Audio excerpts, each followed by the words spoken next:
मसाला दूध विकून आम्ही किती पैसे कमवले असेल चला बघूया. संध्याकाळी 5 वाजता आम्ही आमचा सेटअप रोड साईडला चालू केला आणि 40 लिटर दूध तापवायला सुरुवात केली. त्यात सर्व मसाले मिक्स करून दूध उकळायला ठेवलं आणि 6 वाजेपर्यंत गरमागरम मसाला दूध रेडी झालं. तेवढ्यात कस्टमर यायला पण सुरुवात झाली. आमचं मसाला दूध फक्त 20 रुपये ग्लास होतं म्हणून कस्टमर खूप येत होते. थोड्याच वेळात आम्ही 15 लिटर दूध अजून वाढवलं आणि विक्री सुरूच ठेवली. रात्री 8 वाजेपर्यंत आम्ही 90 पेक्षा जास्त ग्लास विकले होते. तेवढ्यात अचानक पाऊस आला, शर्ट ओलं झालं, पण लोक गरम दुधाचा स्वाद घ्यायला चालूच होते म्हणून आम्ही 10:30 वाजेपर्यंत कंटिन्युअसली चालू ठेवलं.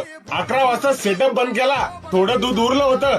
उरलेलं सगळं दूध आम्ही घरी पाठवलं. 5 वाजेपासून 11 वाजेपर्यंत आम्ही 225 ग्लास सेल केले. त्या हिशोबाने आमची विक्री झाली होती 4,500 रुपये.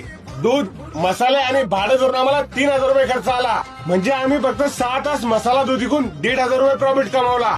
जर तुम्हालाही असं मसाला दूध बिझनेस सुरू करायचा असेल तर आपल्या पेजला फॉलो करा आणि कमेंट करा बिझनेस. सर्व काही माहिती मेसेज मध्ये मिळून जाईल. चिमणी उडाली भुर्र भुर्र माझा पोपट